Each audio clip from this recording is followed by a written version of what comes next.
Discovered as a witch's broom in a cemetery in Linesville, Pennsylvania, this is Thuja, Mr. Bowling Ball.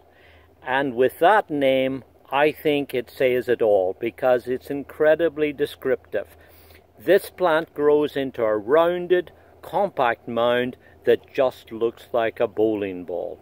Perfect for planting in rockeries and raised beds and flower beds, even in containers. It's developed from our native Arborvitae. It's really nice and hardy. Of course it's evergreen and is very easy to grow. It's also part of the Hand Pick For You program.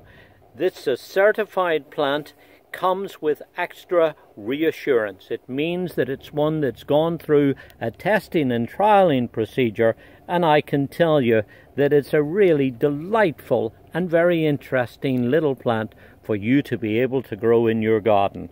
This is Thuja, Mr. Bowling Ball.